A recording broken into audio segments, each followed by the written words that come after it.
Bismillahirrahmanirrahim. Assalamualaikum warahmatullahi wabarakatuh.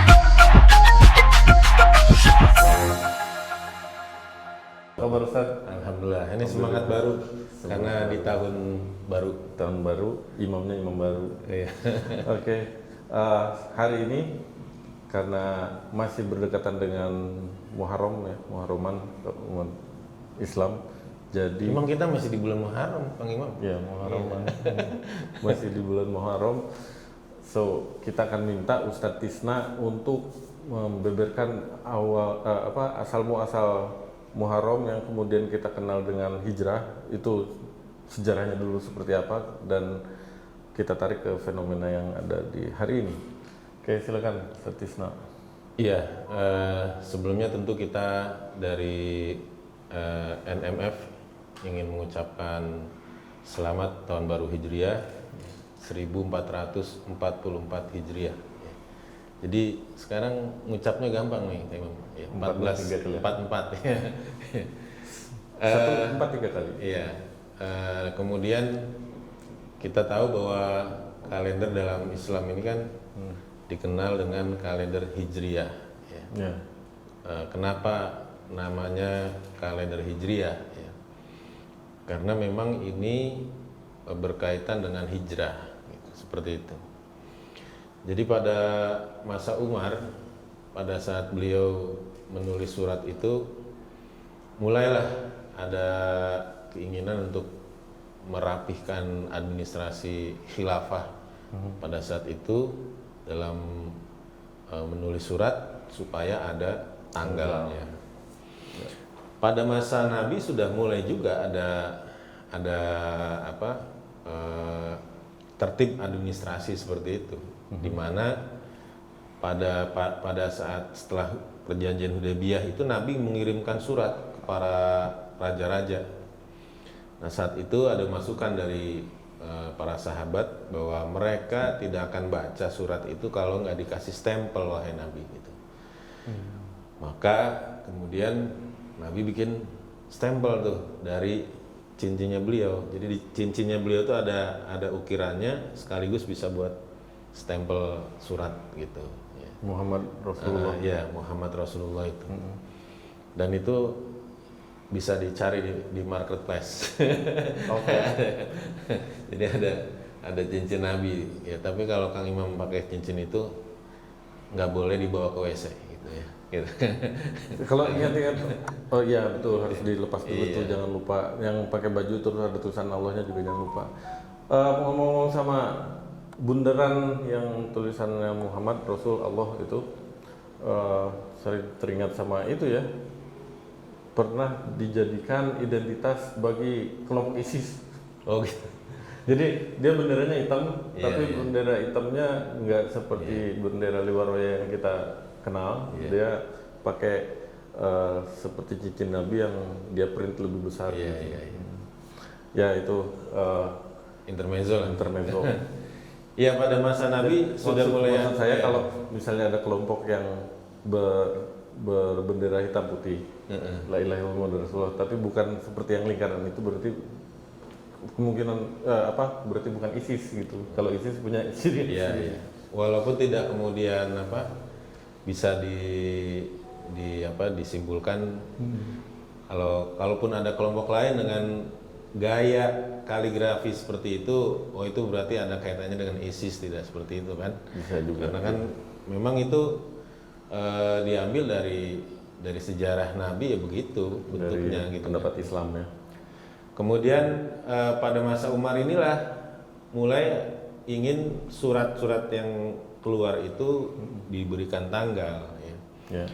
Nah, disitulah Umar bermusyawarah dengan para sahabat pada momen apa, ya, kemudian ditentukan tahun pertama bagi kaum muslimin. Gitu. Tahun ke-1-nya tuh kapan gitu. Nah, sehingga dari tahun ke-1 ini kan seolah-olah memberikan gambaran inilah tahun lahirnya umat Islam, seperti itu. Tuh. Nah, kalau kita mungkin kegambar ada momen lahirnya Nabi, ya kan? Ada momen diangkatnya Nabi, sekaligus juga momen nuzulul Quran seperti itu ya. Ada momen Isra Mi'raj, ada momen juga hijrah. Dari Mekah ke Madinah. Nah, yang menarik justru kemudian dari musyawarah itu diputuskan bahwa tahun pertama bagi kaum muslimin itu adalah tahun di mana Rasulullah dengan para sahabat hijrah dari Mekah ke Madinah, seperti itu.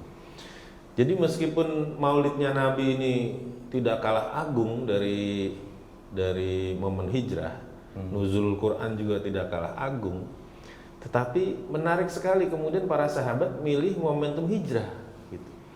Sehingga kemudian nama kalender dalam umat Islam ini dikenal dengan kalender Hijriyah. Karena memang tahun pertamanya itu tahun hijrah. Kenapa kalender yang kita sering pakai ini kalender Masehi? Karena di tahun Isa Al-Masih, nah gitu. Ya. Tahun pertama itu adalah tahun di mana Al-Masih itu dilahirkan kan gitu ya. Jadi sebelum Masehi itu berarti sebelum Nabi Isa lahir, sebelum tahun Nabi Isa lahir. Nah, dan di tahun pertama Hijriah inilah momentum di mana kaum muslimin bisa dengan bebas menjalankan agamanya, menjalankan syariat Islam secara kafah di sebuah kota yang namanya Yasrib ya, yang kemudian pas Nabi hijrah diubah menjadi Madinah gitu, seperti itu.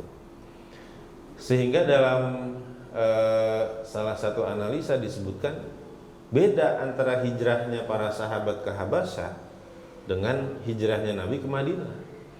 Kalau hijrahnya para sahabat ke Habasyah itu dalam rangka mencari suaka. Karena para sahabat banyak yang disiksa, bahkan ada yang syahid, meninggal ya. Saking kerasnya siksaan. Ya karena kalau siksa itu kan cuma mungkin ini ya, namanya menyiksa orang masih hidup ini memang dibunuh, ya kan, ditusuk tombak gitu ya. Makanya mereka nyari suaka Iya. kayak orang ngungsi ya. Iya, jadi Nabi mencarikan solusi saat itu gimana supaya penderitaan para sahabat ini tidak terus-menerus terjadi. Maka Nabi memerintahkan para sahabat hijrah ke Habasyah seperti itu. Dan itu terjadi 2 gelombang ya, hijrah itu ke Habasyah. Hijrah ke Madinah ini dalam rangka membentuk masyarakat baru di Madinah. Jadi kalau bicara kesabaran, Nabi selama 13 tahun ya di Mekah itu kurang sabar apa? Nabi sabar. Tapi ada tujuan yang lebih urgen. Nabi ke Madinah adalah untuk membentuk sebuah masyarakat baru seperti itu. Dan itu ditandai sebelum hijrah terjadi yang namanya Baiat Aqobah kedua, di mana dalam baiat itu para sahabat dari kalangan Ansor itu memberikan baiatnya pada Nabi, memberikan janji setianya kepada Nabi, mengangkat Nabi sebagai seorang pemimpin seperti itu. Kalau baiat Aqobah yang pertama itu kan baiat taat untuk Islam, taat kepada Islam, artinya baiat mengakui seorang Muhammad itu sebagai Nabi. Ya. Tapi baiat Aqobah kedua ini baiat yang mengukuhkan Nabi itu sebagai pemimpin gitu, seperti itu. Buktinya apa? Ya buktinya pada saat kedatangan Nabi ke Madinah itu seorang Abdullah bin Ubay bin Salul yang tadinya itu sudah digadang-gadang menjadi pemimpin Madinah, raja di Madinah, bahkan sudah disiapkan mahkotanya, itu gagal jadi pemimpin, dia gagal jadi raja, sehingga memang sakit hatinya luar biasa itu gitu. Abdullah bin Ubay bin Salul. Memang Abdullah bin Ubay ini punya anak namanya Abdullah juga gitu. Jadi Abdullah bin Ubay bin Salul ya. Jadi momentum hijrah ini momentum yang dengan hijrah ini kaum muslimin bisa menerapkan syariat Islam secara kafah. Sehingga Madinah ini juga menjadi sebuah model masyarakat Islam gitu, seperti itu. Sehingga kalau orang datang ke Madinah, mereka kan merasakan bagaimana keagungan diterapkannya syariat Islam seperti itu. Saya potong sedikit. Jadi saya mau kasih catatan penting karena selama ini yang namanya Muharram dikaitkan dengan hijrah itu sudah betul. Yang kurang ditampilkan di masyarakat itu adalah apa yang menyebabkan hijrah ke Madinah ini bisa menjadi possible atau bisa memungkinkan gitu. Nah, itulah yang tadi dijelaskan sama Ustadz Tisna, ada Bai'ah Aqobah 1, Bai'ah Aqobah 2 ya. Nah, itu aja saya mau kasih catatan itu. Silakan teman-teman cari tahu tentang kisah Bai'ah Aqobah 1 dan 2 gitu ya. Itu adalah tonggak sejarah yang sangat penting hingga hijrah itu bisa dilakukan. Tanpa itu tidak bisa hijrah. Oke, lanjut, Ustaz. Iya, dari Baiat Aqobah yang dalam penjelasan Imam Ibnu Hajar Al-Asqalani bahwa itu terjadi di bulan Zulhijjah. Setelah Zulhijjah itu Muharram gitu. Jadi benar-benar jadi kenapa tidak tahun bulan pertamanya itu nggak Rabiul Awal? Kan hijrahnya kan di bulan Rabiul Awal. Ya. Nabi itu lahir, hijrah, wafat itu sama-sama di bulan Rabiul Awal gitu. Tapi kenapa kemudian bulan pertamanya Muharram? Karena sebenarnya momentum penyerahan kepemimpinan itu sudah ada sebelum hijrah. Pada saat Baiat Aqobah kedua itu. Itu bukti lainnya. Bukti lainnya. Jadi itu terjadi pada bulan Zulhijjah, setelah itu terjadi setelah Zulhijjah itu Muharram seperti itu. Sehingga bulan pertamanya itu adalah Muharram seperti itu. Nah, dari sini maka kita bisa memahami seolah-olah para sahabat pada masa Khalifah Umar bin Khattab itu ingin mengingatkan kita nih, generasi berikutnya ya, bahwa momentum Muharram ini momentum untuk mengingatkan kita perjuangan Rasulullah, para sahabat untuk menerapkan syariat Islam secara kafah seperti itu. Ya, jadi gitu. Jadi di saat kemudian misalkan kita berada di zaman di mana syariat Islam itu tidak kembali diterapkan secara kafah, harusnya momentum hijrah ini, hijriah, Muharram, tahun baru Islam, menjadi momentum untuk kita kembali semangat ya, untuk berjuang ya, menerapkan syariat Islam secara kafah seperti itu. Ya. Sip. Oke, berarti tadi ada Aqobah 1, Aqobah 2, kemudian akhirnya pada bulan Muharram, sebulan setelah Aqobah 2 terjadilah hijrah. Lalu apa kaitannya, mungkin orang juga sudah mulai dengar tentang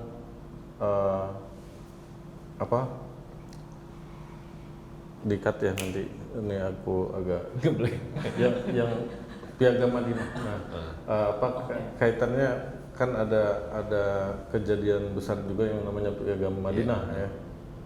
Oke. Karena banyak yang memaknai bahwa negara Madinah itu firm setelah apa itu tadi? Hijrah. Apa Madinah? Piagam Madinah. Oke. Nih. Jadi seperti Indonesia nih ya, dia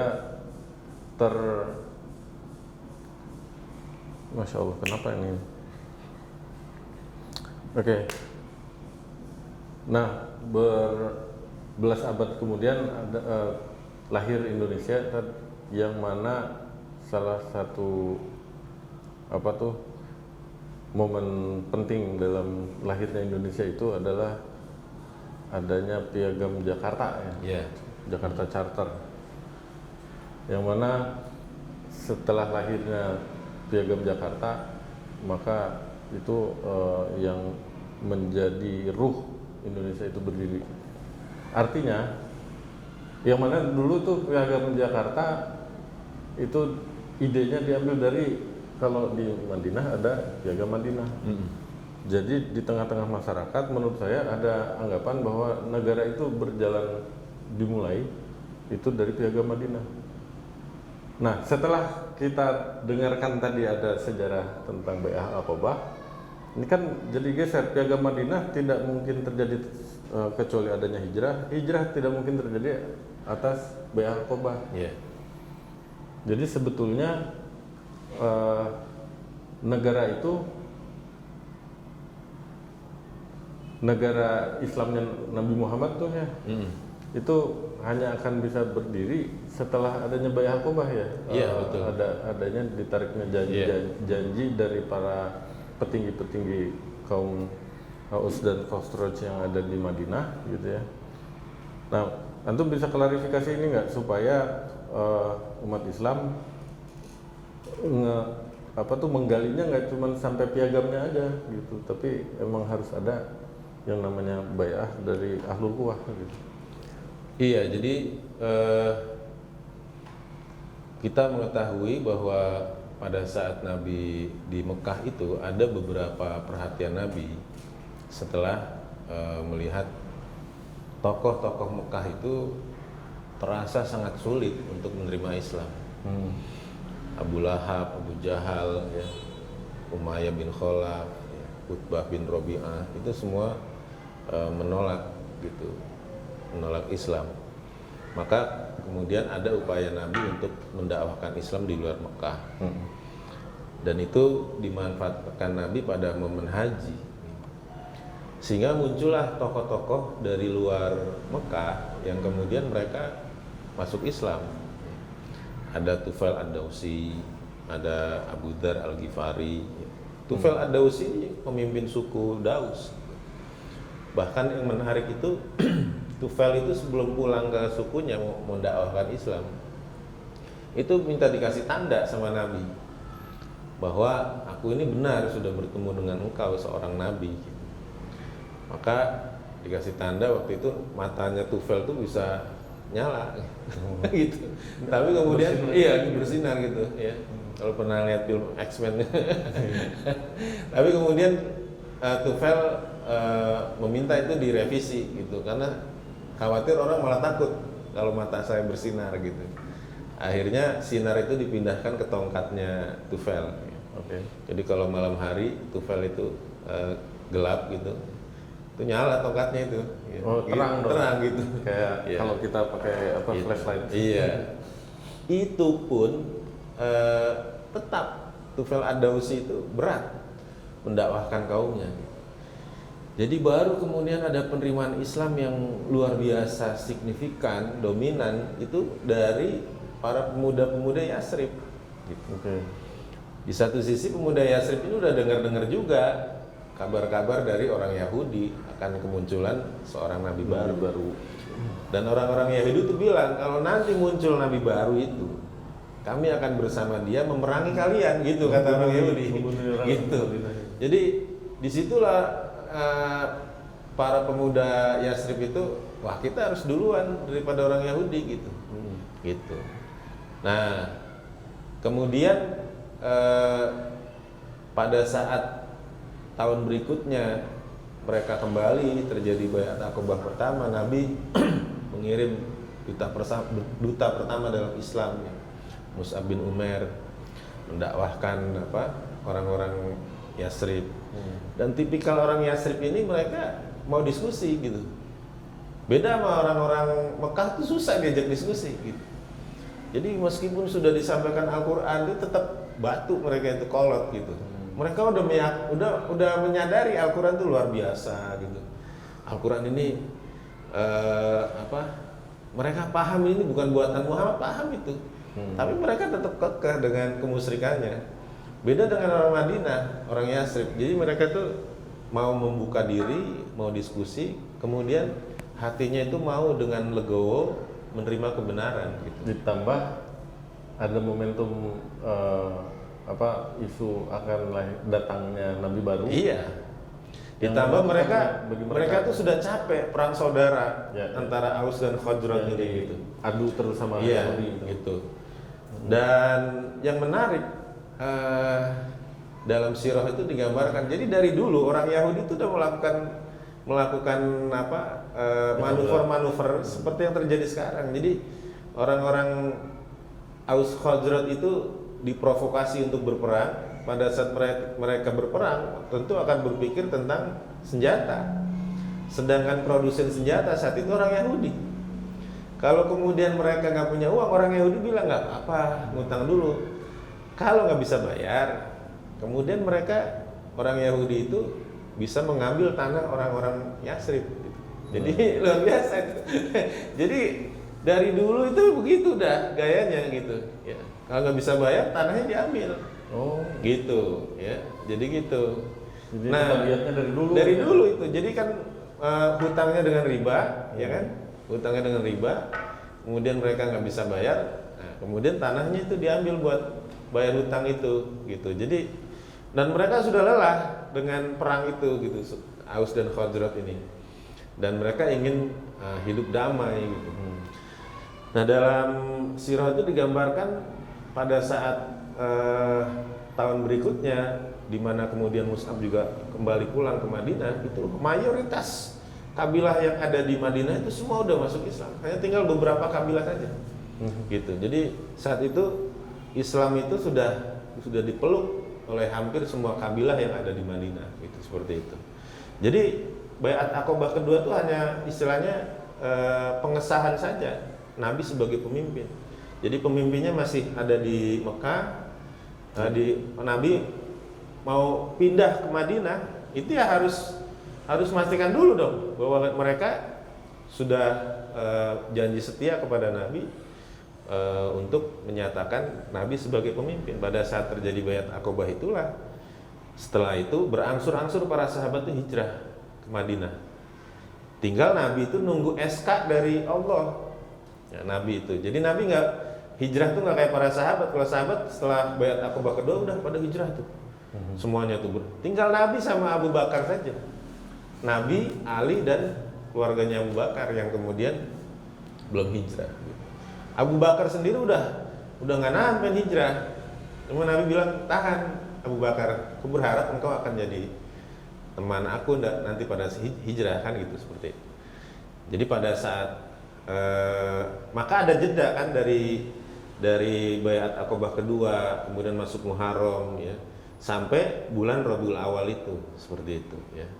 Jadi kemudian baru pada saat itu Nabi keluar dari Gua Sur itu tanggal 1 Rabiul Awal, keluar dari Gua Surnya itu sampai di Madinahnya 12 Rabiul Awal, perjalanan napak tilas 500 km bahkan lebih.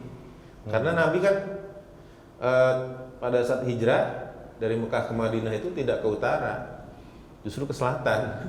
Oh, okay. Karena tidak ingin jejaknya mengecoh, karena tidak ingin jejaknya diketahui oleh orang-orang kafir, seperti itu. Yang ke selatan tuh Rasulnya yang belakangan atau seluruh pengikutnya juga memang lewat selatan? Oh enggak, hanya Nabi aja. Nabi aja. Ya? Karena kan yang diperintahkan dibunuh itu Nabi. Dan saat itu setelah setelah pusing nggak ketemu-temu, Nabi keluar sayembara. Kalau bisa menemukan Muhammad hidup atau mati, dapat 100 ekor onta. Maka semangat tuh, ya. Termasuk Suraqah bin Naufal itu kan nyari Nabi. Ya, anak-anak petinggi itu ya. Ya, jadi gitu. Jadi semakin ini gitu, tegang itu kondisinya. Dan Nabi saat itu kita bisa mengambil juga dari momentum hijrah itu, bagaimana Nabi itu memaksimalkan upayanya sebagai seorang manusia. Gitu. Jadi semua strategi itu udah Nabi siapkan. Gitu. Nabi itu keluar menuju Gua Sur itu dari rumah Abu Bakar itu nggak lewat pintu depan, lewat pintu belakang. Dilakukan di dini hari. Gitu. Kemudian bahkan dalam Ar-Rahiqul Maktum itu Syekh Sofi Rahman Al-Mubarakfuri menggambarkan Nabi itu pas menuju Gua Sur di gunung itu, beliau jinjit jalannya itu supaya tidak ada jejak telapak kaki gitu. Jadi begitu lelahnya Nabi itu, sehingga makanya pas di Gua Sur kan Nabi langsung tidur gitu. Karena saking Yang bareng Abu Bakar. Bareng Abu Bakar. Ada versi lain yang cerita bahwa Abu Bakar waktu itu bawa kambingnya ditarik di belakang supaya mengacaukan jejak. Iya, jadi Nabi itu kan bersama Abu Bakar di Gua Sur. Nabi sudah memperkirakan setelah Nabi keluar dari rumah Abu Bakar itu pasti akan geger mencari Nabi. Karena di satu sisi kan Nabi rumahnya dikepung itu nggak berhasil juga nemukan Nabi kan, yang ada hanya Ali gitu. Jadi Nabi itu udah memperkirakan ini maksimal nih orang-orang Arab Quraisy ini 3 hari nih nyari-nyari. Itu udah klimaks tuh ya. Kalau di kita kan ada Basarnas itu, kalau ada musibah kan ada ininya tuh. Ada klimaksnya, dia hari keberapa dihentikan pencarian kan gitu. Gitu. Jadi Nabi udah memperkirakan. Jadi selama 3 hari itu Nabi hanya di Gua Sur. Tetapi Nabi sudah punya skenario bagaimana meminta kepada anaknya Abu Bakar ya, itu untuk memberikan update informasi tiap hari gitu. Jadi kalau malam hari anaknya Abu Bakar tuh ke Gua Sur ngasih informasi, wahai Nabi kondisi Mekah gini gitu. Ntar kalau pulang, dia pulangnya pagi-pagi, jadi nggak kelihatan kayak orang habis kemana gitu, biasa aja. Di satu sisi kemudian juga Abu Bakar punya budak ya, itu diperintahkan juga ke sana bawa domba tadi, bawa kambing untuk diperas susunya.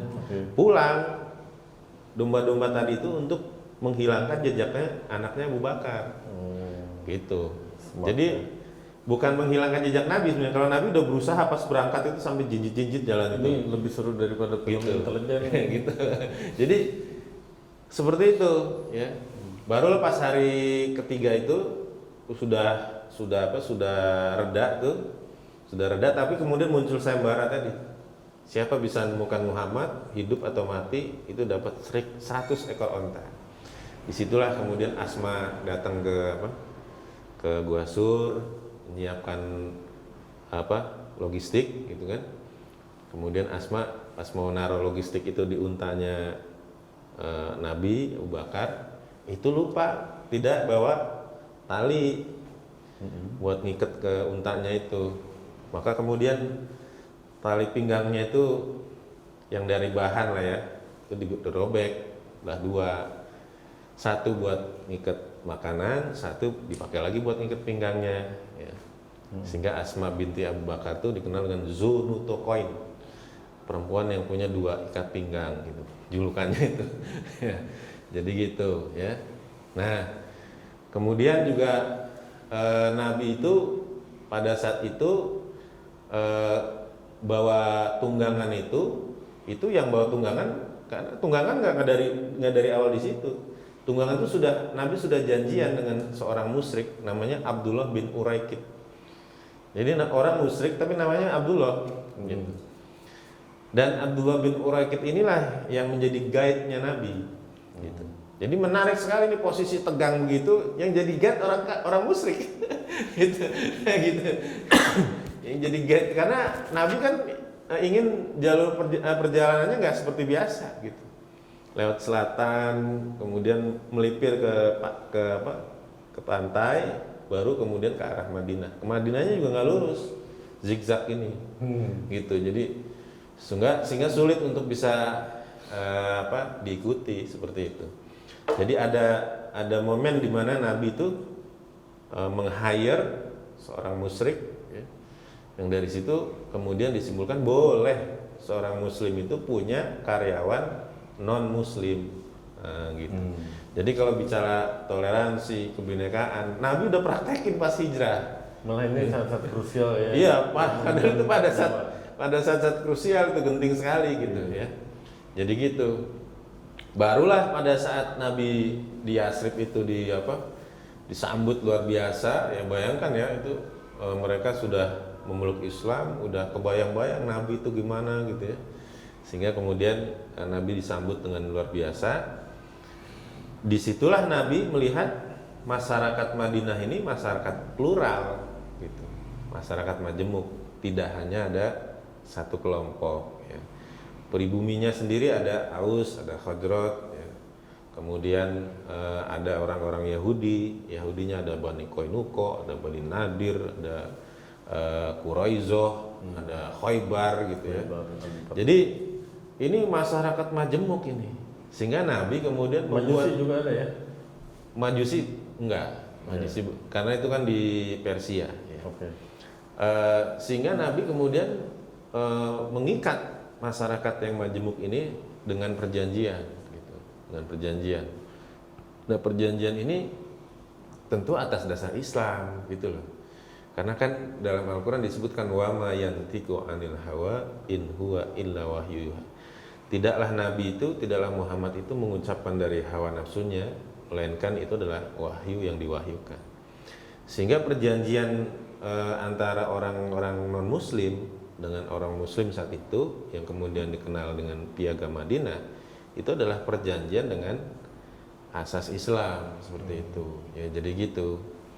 Jadi kalau kemudian kita ingin menyatukan istilah sebuah masyarakat yang plural, yang majemuk, ya harusnya disatukan dengan Islam seperti itu. Jadi Islam tuh menjadi basic, menjadi asas bahwa dengan diterapkan Islam itu akan menjadi solusi seperti itu. Sehingga kalau sekarang ini misalkan ada pihak-pihak yang khawatir ya kalau diterapkan Islam kemudian akan ada perpecahan, bahwa harusnya yang diutamakan itu adalah maqasid syariah, tujuan syariah. Apa itu? Jalbul masolih wadaful mafasid. Bagaimana kita mendapatkan maslahat, kemudian bisa mencegah kerusakan. Di saat kemudian berbenturan antara kita ingin mendapatkan maslahat dengan mencegah kerusakan, mendapatkan maslahat itu apa? Kita ingin diterapkan syariat Islam. Daful mafasid apa? Oh, kalau diterapkan syariat Islam katanya nanti akan terjadi perpecahan, ya. Akan terjadi ini itulah segala macam ya, tuduhan-tuduhan. Kemudian kalau ini yang akan terjadi ya berarti daful mafasid aula min jalbil masolih. Mencegah kerusakan itu lebih utama daripada ingin mendapatkan maslahat, seperti itu. Diulang kan? Ya. Yang barusan. Jadi tujuan syariah itu kan ingin kalimat yang terakhir itu kalau lebih baik. Iya, pada lebih saat utama. kemudian terjadi benturan antara ingin mendapatkan maslahat, ingin mendapatkan syariat Islam dengan akan adanya kerusakan akibat diterapkan syariat Islam gitu. Ini kan ada tuduhan seperti itu. Maka kemudian muncullah kaidah daful mafasid aula min jalbil masolih. Mencegah kerusakan, mencegah mafsadat itu lebih utama ketimbang kita ingin mendapatkan maslahat gitu. Nah, artinya apa? Nafasnya, semangatnya adalah ingin mencari solusi bersama, gitu loh. Bahwa kalau Anda umat Islam ngotot pengen menerapkan syariat Islam, itu nggak bisa menjadi solusi bersama bagi bangsa ini, bagi bangsa yang majemuk ini. Nah, kalau kemudian semangatnya seperti itu, ini juga sebenarnya kan semangat yang ingin diraih oleh kelompok-kelompok jamaah-jamaah ya, teman-teman, kawan-kawan, para ikhwan yang juga ingin syariat Islam ini diterapkan gitu. Maksudnya apa? Menerapkan syariat Islam itu ya dalam rangka sebagai solusi atas problematika yang terjadi di bangsa ini gitu loh. Maksudnya gini, sekarang nih dengan kemudian harus kita akui lah bahwa di negeri ini tidak diterapkan syariat Islam secara kafah gitu kan. Kemarin kebetulan saya datang ke IBF ya, Islamic Book Fair ya. Nah, itu ada standnya Kemenag Bimas Islam itu. Nah, kebetulan dapat gratis buku kompilasi hukum Islam. Jadi hukum-hukum Islam yang itu memang diakui, diundang-undangkan di negeri ini. Ya harus diakui di situ tidak semua gitu. Jadi kalau kita katakan memang belum kafah ya betul gitu.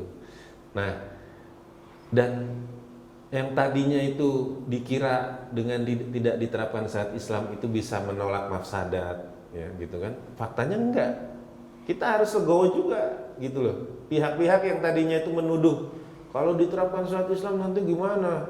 Nanti berapa tangan yang akan dipotong gitu kan karena pencurian. Tapi ternyata faktanya tidak, gitu, tidak sesuai dengan ekspektasinya tadi. Bulan ini aja, Kang Imam, ya, berapa banyak terjadi kasus pembunuhan dan semuanya viral. Iya. Pembunuhan Brigadir J, ya. Pembunuhan istri TNI. Pembunuhan istri TNI, kemudian pembunuhan oleh mantan residivis terhadap mantan pacarnya, gitu. Dan itu yang ada di media, yang Iya. nggak naik juga mungkin banyak. Kemudian jadi ya, ini terjadi pembunuhan dan yang menarik dari berbagai kasus yang terjadi ini juga ada bau-bau pelecehan terhadap wanita, gitu. Ya kan? Kasus Barada E dan Brigadir J ini kan ada bau-bau itu, gitu. Pelecehan terhadap wanita.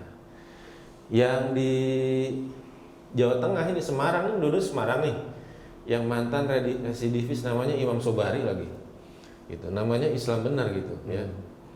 Itu dia di penjara 6 tahun karena tadinya dia tengah bertanggung jawab menghamili pacarnya, gitu kan. Masih SMA udah dihamilin. Kemudian di penjara dia 6 tahun. Ternyata penjara itu tidak memberikan efek jerah, gitu, ya kan? Tidak memberikan efek jerah. Balik lagi tuh, padahal pacarnya sudah nikah, udah punya suami. Cuma suaminya kerja di pelayaran, gitu kan, gitu. Dibujuklah si mantan pacarnya ini sampai ke kosnya, dibunuh di situ, dimutilasi, gitu. Bayangkan itu. Jadi bau darah itu 2 hari itu kecium sama tetangga kosnya itu, mutilasi itu. Bagaimana sakit, bagaimana perasaan orang tuanya si perempuan ini kan, gitu. Jadi udahlah anaknya dulu itu dihamilin masih sekolah gitu. Sekarang si mantannya itu keluar dari penjara, membunuh anaknya, dimutilasi pula, gitu kan. Gitu. Itu TNI yang bayar orang untuk membunuh istrinya itu namanya muslimin lagi. Itu iya, Kopda Muslimin. Jadi nanti Kopda Muslimin gitu kan, saking ingin hidup bersama dengan pelakor gitu, ya, dia memilih membayar pembunuh bayaran untuk bunuh istrinya, gitu. Yang bunuh aja nggak tega itu, karena diperintah tembak di kepala, nggak tega, gitu. Ya gimana orang bunuh lagi istrinya jemput anaknya kan gitu, yang bunuh aja nggak tega itu. Iya. Akhirnya nggak ditembak di kepala, ditembak di perut. Makanya nggak langsung mati, dirawat dulu di rumah sakit, gitu kan. Jadi luar biasa kayak di sinetron ini, gitu. Jadi pada saat si Kopda Muslim ini nungguin istrinya di rumah sakit, dia menyerahkan uang bayaran kepada si pembunuh istrinya itu. Jadi seperti itu. Kemudian dia lari kepada pelakornya, si perempuan itu. Ternyata si perempuan ini nggak mau hidup bersama, stres dia, ya. Pulang ke rumah orang tuanya minum racun, mati, gitu, seperti itu, ya.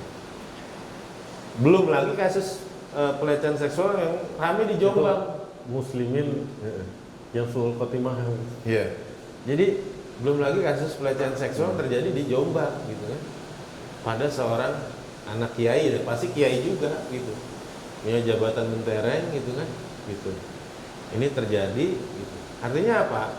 Pada saat tidak diterapkan syariah, dalam hitungan beberapa hari aja itu namanya pembunuhan, namanya pelecehan terhadap wanita terjadi di mana-mana. Yang tadinya orang-orang aktivis gender kan ingin begitu khawatir dengan syariah karena seolah-olah Islam itu tidak berpihak pada wanita. Faktanya dengan tidak diterapkan syariah justru kita bisa melihat sekarang banyak pelecehan terhadap wanita, gitu. Bahkan seorang dalam tanda kutip ustadz atau kiai yang harusnya itu kan dalam tanda kutip jiwanya itu bersih, gitu ya, itu nggak bisa menahan hasratnya, gitu ya, dalam sistem seperti ini. Ada salah satu pemerhati itu, pengamat mengatakan kenapa bisa terjadi seperti itu, ya karena gimana tayangan-tayangan di televisi itu memang membangkitkan gairah laki-laki, sehingga laki-laki jadi nggak usah bicara film porno atau lihat gambar-gambar porno, tayangan televisi yang ada di televisi yang istilahnya resmi saja itu sudah membangkitkan gairah laki-laki, sehingga kemudian laki-laki udah di blur ya? Ya kalau di Sekarang misalkan Tambah mohon maaf ya, bayangin. kayak iklan kondom itu. Ini perempuannya ngomongnya udah desa-desa gitu kan, bajunya tahu sendiri iklan kondom itu kan. Sehingga kemudian si pengamat itu mengatakan laki-laki itu harus punya fantasi bermacam-macam yang itu nggak bisa dilakukan terhadap istrinya gitu. Sehingga kemudian ya gitu. Jadi ini yang terjadi. Yang menarik salah satu kiai itu, beliau ini pernah kuliah di Malaysia. Ya. Jadi pada saat membuat tesis itu, waktu beliau kuliah di Malaysia itu buat sebuah buku judulnya Islam Politik dan Spiritual. Gitu. Di bukunya itu ditulis selama 1300 tahun penerapan syariat Islam dari masa Nabi sampai runtuhnya Turki Utsmani. Dalam salah satu literatur di perpustakaan di Universitas di Malaysia itu hanya terjadi 200 kali kasus pencurian. Berapa abad tuh? 13 abad. 13 abad. Ya, itu Penghematan. bayangkan tuh. Jadi 200 hanya terjadi 200 kasus pencurian gitu. Jadi yang selama ini wah nanti kalau diterapkan syariat Islam berapa banyak tangan dipotong. Tapi ternyata itu dari literatur yang didapat selama 13 abad itu hanya terjadi 200 kasus potong tangan gitu, pencurian gitu. Satu abad aja 100 tahun. Iya. 1300 tahun Gitu. Cuman 200 200 kali. Enggak setahun sekali kok. Iya, jadi artinya apa? Aman banget. Artinya apa? Kalau pengen daful mafasid, ingin mencegah kerusakan, ya harusnya kembali pada Islam. Ya. Gitu. Jadi kan tadinya menuduh, wah kalau nanti diterapkan syariat Islam, apalagi ini bangsa majemuk, justru akan terjadi kerusakan, terjadi mafsadat. Sehingga keluarlah kaidah daful mafasid aula min jalbil masoli. Mencegah kerusakan itu lebih utama daripada kita ingin mendapat maslahat, gitu kan? Nah, Jadi intinya segera terapkan syariat Islam, dorong bangsa ini menerapkan syariat Islam untuk menghindari mafsadat ini gitu ya. iya, jadi jangan kemudian Mau sampai kapan rusak nih? iya, jangan kemudian alergi karena Islam gitu kan? Iya, iya. Gitu. Jadi ya harusnya ini solusi loh. Gitu. Ya. Ini solusi bersama gitu kan. Berapa hari lagi Kang Imam di negeri ini kita akan merayakan kemerdekaan negeri ini 77 tahun gitu. Ya kasihlah sekarang kesempatan misalkan jadikan Islam sebagai solusi gitu, seperti itu. Karena dalam historinya, sejarahnya ya Islam itu bisa menjadi solusi dan dari pertama kali lahir pada saat hijrah itu diterapkan Islam di Madinah, Islam sudah sudah diterapkan dalam sebuah masyarakat yang plural, masyarakat yang majemuk gitu. Dari sisi sukunya, dari sisi agamanya kan gitu seperti itu. Dan mereka bisa hidup bersama seperti itu. Jadi sehingga momentum hijriah ini harusnya menjadi momentum untuk kita mari bersama-sama kita semangat memperjuangkan syariat Islam secara kafah. Kalau di kompilasi hukum Islam sudah mulai masuk beberapa syariat Islam yang kemudian diakui ya, secara legal di negeri ini, perkawinan, perceraian, waris dan sebagainya. Nah, nyusulah semuanya satu paket. Karena ini memang harus satu paket gitu. Karena syariat Islam itu saling terkait gitu, seperti itu ya. Jadi ini semangat yang harusnya kita akan gaungkan terus setiap bulan Muharram seperti itu. So rekan-rekan sekalian itu tadi ya, jadi momen Muharram ini, momen tahun baru Islam ya, tidak hanya kita bisa memaknai sebagai tahun awalnya hijrah, tapi juga momentum ini harus kita ambil untuk mendorong penegakan syariat Islam sehingga hijrahnya itu hijrah dari masyarakat yang sekarang ke masyarakat yang berhukum Islam secara kafah seperti itu. Dan ini menjadi solusi bersama gitu ya, menjadi solusi bersama. Jadi saat diterapkan syariat Islam tidak kemudian rahmatnya itu hanya dirasakan oleh kaum muslimin, tapi rahmatan lil alamin, seperti itu. Yang jadi sampai hewan dan tumbuhan juga. Bahkan hewan dan tumbuhan pun dan akan bumi merasakan. juga jadi betul. Jadi subur lagi kayaknya. Oke, ini adalah Ini adalah sesi yang lumayan cukup panjang karena spesial untuk Muharram ya, untuk Tahun Baru Islam. Jangan lupa di-share kalau bermanfaat dan di-like dan komen. Oke, kita tutup dulu ya sampai sini. Sampai ketemu di KitKat episode selanjutnya. Assalamualaikum warahmatullahi wabarakatuh. Waalaikumsalam warahmatullahi wabarakatuh.